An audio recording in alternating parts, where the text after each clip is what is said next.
అంగరంగ వైభవంగా బల్కంపేట ఎల్లమ్మ కళ్యాణ మహోత్సవం జరిగింది. అమ్మవారి కళ్యాణానికి ఉదయం నుంచే భక్తులు భారీగా తరలివచ్చారు.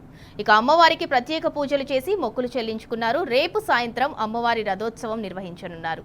కళ్యాణ మహోత్సవానికి మాజీ మంత్రి తలసాని శ్రీనివాస్ యాదవ్ హాజరయ్యారు.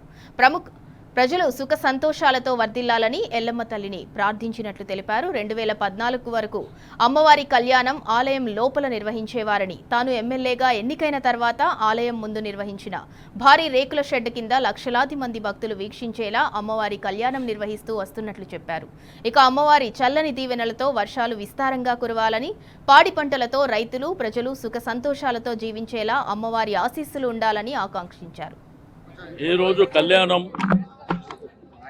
బల్కంపేట రేణుకా ఎల్లమ్మ వారి కళ్యాణం అంగరంగ వైభవంగా 2015లో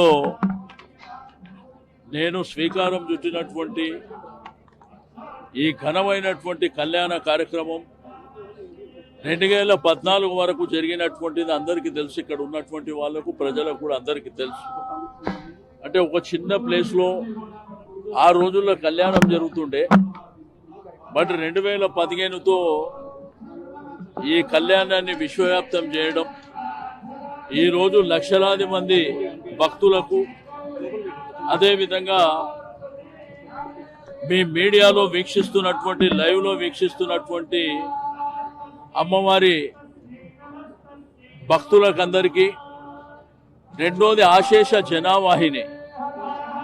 ఈరోజు 2 రాష్ట్రాలే కాకుండా యావత్ దేశంలో అనేకమైనటువంటి ప్రాంతాల్లో నుంచి వచ్చేస్తున్నటువంటి భక్తులకు, రాష్ట్రంలో ఎలినోవా ప్రభావం వల్ల వర్షాలు రాక నానా రకాలుగా ఇబ్బంది పడుతున్నారు రైతాంగం అంతా. అయితే నేను అమ్మవారిని కళ్యాణం ద్వారా కోరుకునేది, మీ చల్లని ఆశీర్వచనాలు ప్రజలకందరికీ ఉండాలి, ప్రత్యేకించి రైతులకు ఉండాలి. బ్రహ్మాండమైనటువంటి వర్షాలు పడడం మూలాన పాడి పంటలతోని రాష్ట్రం సుభిక్షంగా ఉండాలని చెప్పి నేను ఆ భగవంతుని ప్రార్థిస్తూ, మరి తప్పకుండా మేము 3-4 రోజులుగా మా ప్రయత్నం, రెండో వైపున అధికారుల ప్రయత్నంలో భాగంగా మరి అన్ని ఏర్పాట్లు, ఇవే షెడ్యూలు. ఆ రోజు నేను దూరదృష్టితోని ఈ 2 ప్రాంతాలలో కూడా షెడ్యూల్ అయిపోయడం మూలాన నిన్న రాత్రి వర్షం పడ్డా, ఉదయం నుంచి వర్షం పడ్డా, కళ్యాణానికి కానీ భక్తులకు కానీ ప్రజలకు కానీ ఎటువంటి ఆటంకాలు లేకుండా ఈరోజు కళ్యాణం అనేది ఘనంగా జరుగుతున్నందులకు ఆ అమ్మవారిని నేను మనస్ఫూర్తిగా కోరుకునేది ఒకటే, రాష్ట్రం బాగుండాలి, రాష్ట్ర ప్రజలు బాగుండాలి, దేశం బాగుండాలి, దేశ ప్రజలు బాగుండాలి.